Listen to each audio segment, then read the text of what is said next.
In the Pacific Northwest, the Cascade Mountains rise, their jagged silhouettes stretching across the horizon like the spines of ancient creatures. These mountains are more than just a backdrop, they are the very heart of this wild land, shaping weather, forests, and the lives of all who dwell nearby. Their volcanic peaks are shrouded in ancient forests and snow, standing as silent sentinels through the changing seasons. Mist clings to the treetops, and the air is thick with the scent of pine and earth. These mountains have witnessed millennia of change, from the slow carving of glaciers to the sudden fury of eruptions. Time here moves both swiftly and slowly, etching stories into stone and sky. Their forests are dense, rivers cold and swift, shaped by glaciers and time. Water tumbles over rocks that have stood for ages, nourishing the roots of towering trees and the creatures that call this place home. Among these giants stands Mount St. Helens, known as Luwit to the Cowlitz people, a near-perfect cone before 1980, with Spirit Lake at its foot. This mountain was a symbol of balance, its reflection mirrored in the tranquil waters below. Spirit Lake was once crystal clear, a haven for those seeking peace. Its shores were lined with wildflowers, and its waters teemed with life, offering a sanctuary for both people and wildlife. But beneath this beauty, immense geological forces simmered. The earth here is restless, its energy barely contained beneath the surface. The Cascades are part of the volatile ring of fire, where magma pushes relentlessly upward. Deep below, molten rock shifts and churns, shaping the land above in ways both subtle and dramatic. Mount St. Helens's symmetry was built by countless eruptions, its quiet only a pause before the next. Each eruption left its mark, building and reshaping the mountain over centuries. The native peoples respected the mountain's dual nature, life-giving, yet capable of sudden destruction. They told stories of the spirits within, honoring the land and its unpredictable moods. They understood the peace of the valley was a gift, never guaranteed. Every sunrise over these valleys was a reminder of the delicate balance between tranquility and upheaval. The story of this place is a reminder: nature's power is immense and unpredictable. The Cascades teach humility, awe, and respect for forces far greater than ourselves. The mountains are alive, not as animals, but as ancient, restless giants. Their presence is felt in every gust of wind, every shifting shadow, every echo across the valleys. Their beauty and danger are inseparable, woven together in a tapestry of wonder and risk.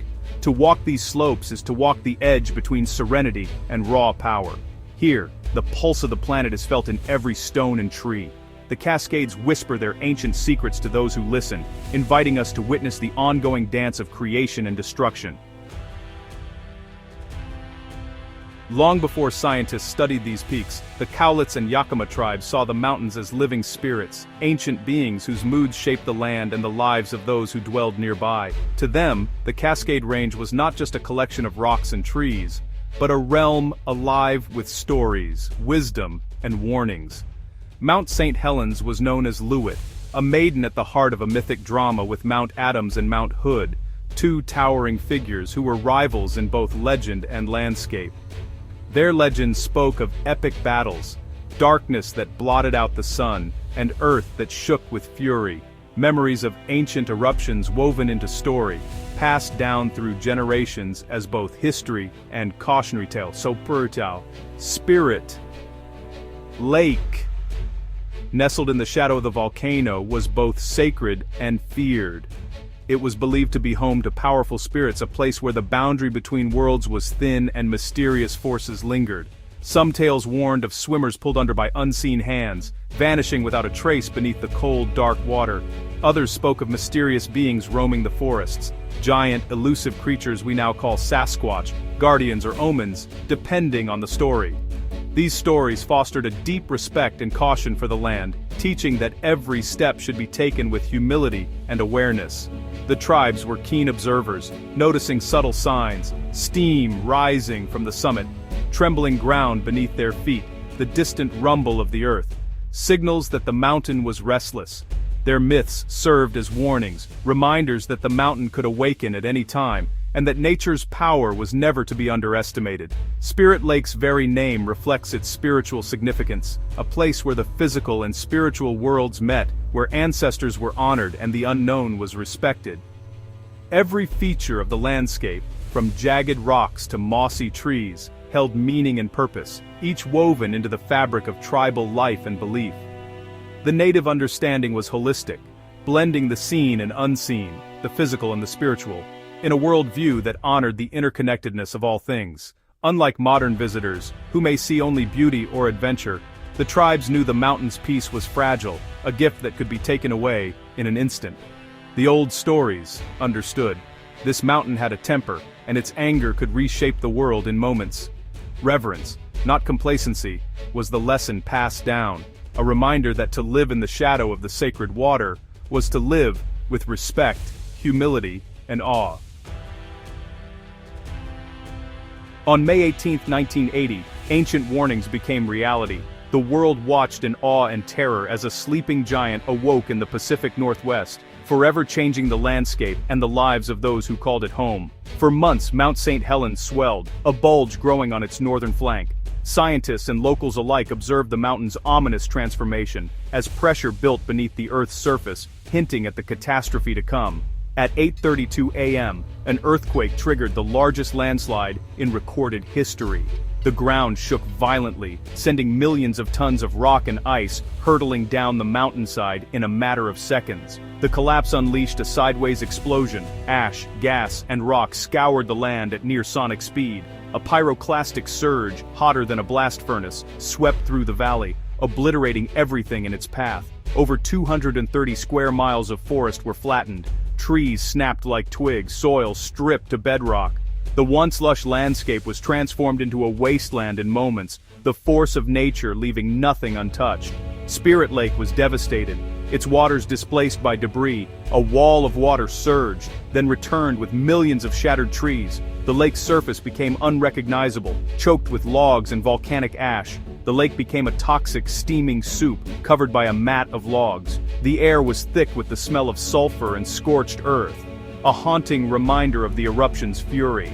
The blast superheated the lake, killing all life within. Fish and wildlife perished instantly, and the ecosystem was left in ruins, its recovery uncertain. Mount St. Helens lost 1,300 feet of its summit, replaced by a vast crater. The mountain's iconic peak was gone, replaced by a gaping wound that would forever mark the event. Inside, heat and snow formed a new glacier. Even in destruction, nature began to rebuild, as ice and steam mingled in the heart of the volcano. The serene mountain was now a monument to nature's raw power. Its tranquil beauty masked the violence that had shaped it, a silent testament to the forces beneath our feet. In minutes, the world was remade in fire and ash.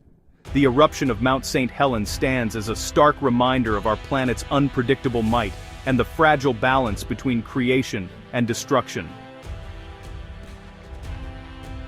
After the eruption, the land seemed lifeless, ash-covered, silent, and sterile. Scientists called it a moonscape, expecting recovery to take centuries, but life returned quickly, starting with hardy plants like prairie lupine, whose deep roots survived the blast. Lupines enrich the soil, creating islands of fertility for other plants.